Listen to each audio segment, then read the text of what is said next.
Welcome to Audiobook 365 Stories. How annoying you can be, Harold. I don't think what I said is silly, Elaine. Talking like this makes you unpleasant to be with, said Lady Elaine Seabright. I only asked you a simple question, my love, said Sir Harold Annesley, his blue eyes full of worry. I am your promised husband, your future partner. And because of that, my life must be difficult, said the beautiful Elaine, with frustration. Of course not. Every moment of my life will be spent making you happy, my perfect love. He pulled her close with excitement. Harold, you silly man. I wish you were not so dramatic. People on the lawn will see us. I am sure my father is looking this way. No. We are hidden in this beautiful garden, laughed Sir Harold. He kissed her again and silently thanked heaven for the wonderful gift of her love. 2 months ago, they didn't even know each other. Sir Harold had just returned from an exploring trip, and his name was in the newspapers.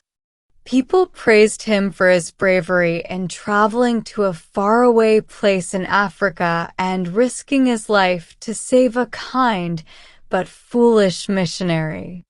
He had been away from home for 5 years, and people hoped he would now stay in England forever. He came from a respected family, was young, handsome, and rich. With all these things, it was easy for him to be popular. Lady Elaine Seabright read about him in the newspaper without much interest and quickly forgot. But a week later, she remembered again when she was introduced to Sir Harold Annesley at the county ball. She thought she had never seen such a perfect man, and an hour later, Sir Harold told his friend, Colonel Grayson, that she was the most beautiful woman in the world. Didn't I tell you, my friend? Laughed the colonel. Lady Elaine has made every man fall in love with her since she joined society. She has had many admirers. Sir Harold sighed and repeated, many admirers.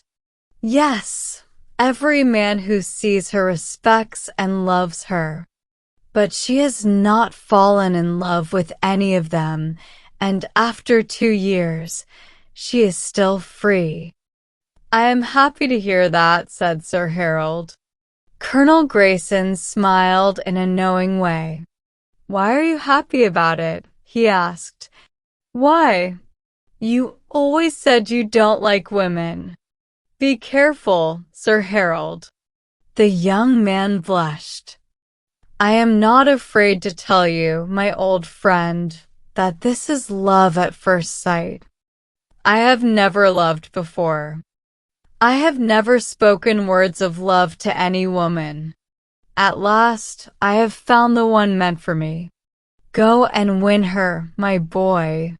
You deserve any woman, the colonel said. Then he looked away and added, but I have one regret. One regret, Colonel? I don't understand. Please be honest with me, as you always have been. You are more than a father to me. My boy, don't you know that your cousin Margaret loves you? I believe she has admired you since she was a child. A look of discomfort passed over Sir Harold's face, but he quickly smiled again. Of course, Margaret loves me as a cousin, like a sister. But it is nothing more, Colonel, I promise you. Besides, even if she were the only woman left in the world, I could not marry Margaret Nugent. I believe it is wrong for cousins to marry. At that moment, He saw Lady Elaine and could look at no one else. "Come," said Colonel Grayson. "We should not stay hidden here like two secret plotters. You are the most important man at the party tonight, Sir Harold. People will start looking for you." They left the conservatory, and a deep sigh, almost like a sob, was heard in the sweet-smelling air. From behind a group of tall tropical plants, a young and very beautiful woman stepped forward. She had a face so lovely that it could make a famous artist cry with joy. She was of medium height, with a graceful figure, and her movements were elegant. Her face was oval, her lips were red and full, and her dark eyes shone brightly. Her hair was as black as a raven's wing. A red rosebud was placed in her thick, shining hair. Around her white neck was a necklace of red rubies, and she wore a dress of golden silk. "He would never marry Margaret Nugent, even if I were the only choice left to him," she whispered, clenching her white hands tightly. "And after all these years of love and waiting, this is what I get? Oh, Harold, how can you be so cruel? You were my dream, my perfect man, more important to me than anything in the world. And now, oh God, I cannot bear it." She sank into the seat that the two men had just left. She covered her face with her hands as her chest rose and fell with deep, painful emotions. The happy music of the waltz made her suffering feel even worse. The laughter of the joyful people in the bright ballroom only reminded her of her own sadness. "He has fallen in love with Lady Elaine Seabright, and I thought he belonged to me," she continued, speaking softly to herself. "I never liked my proud and cold-hearted friend, and now I hate her more than anything. She will not take the man I love away from me. If she does, I swear I will make her life as full of pain as mine is now." Her dark eyes burned with anger, her tiny hands curled into fists, and her body trembled with rage. In that short moment, Margaret Nugent changed from a proud and quick-tempered girl into a determined and vengeful woman. Just then, someone touched the piano keys and started singing a song. The words of the song stayed in Margaret's heart forever.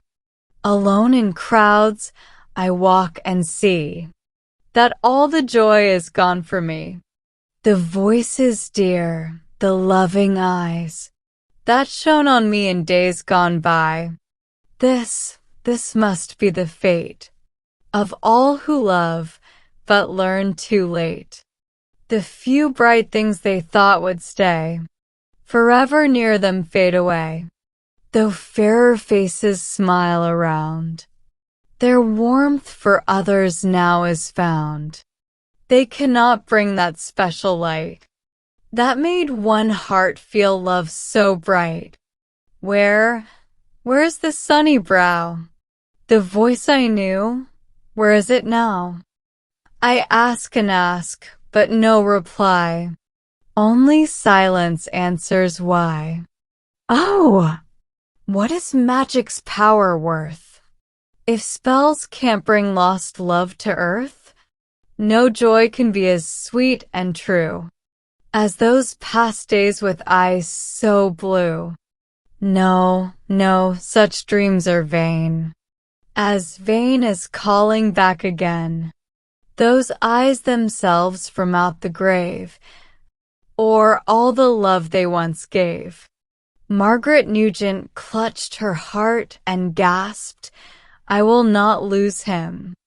I will never give up my perfect hero. The singer's voice rose again. Alone in crowds, I walk and see that all the joy is gone for me. I will go mad, Margaret whispered.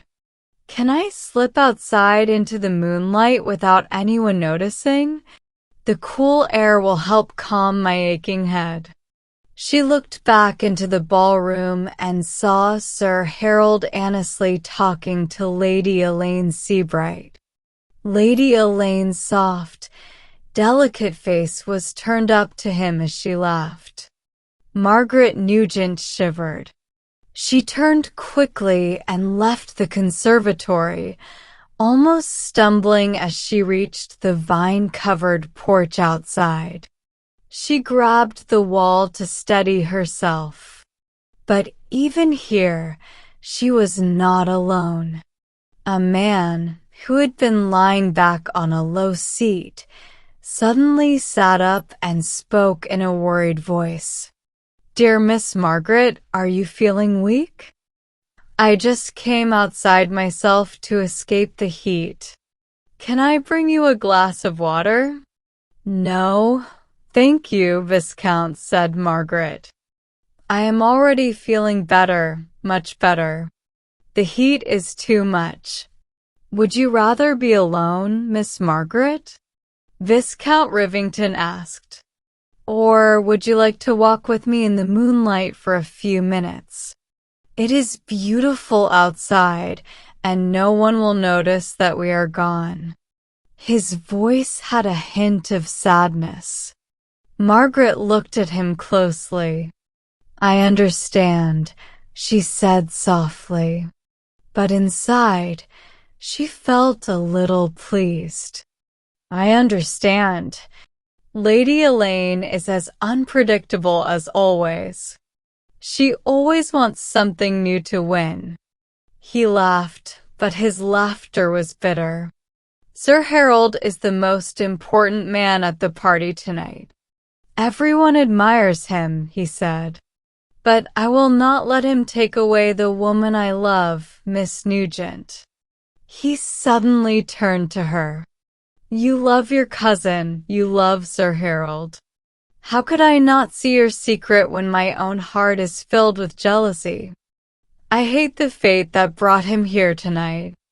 Lady Elaine had promised to think about marrying me.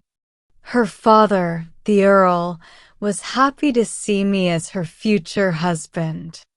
But now I have lost everything." He looked angrily toward the bright ballroom windows. Inside, two people had stopped near the window to look at the beautiful moonlight. The strong lights behind them made their every move clear to see. "Look," Viscount Rivington whispered. "There they are, Miss Nugent, the woman I love and the man you desire. Will we just stand here and watch while everything we care about is taken from us?" "No," Margaret said, and their eyes met. They understood each other.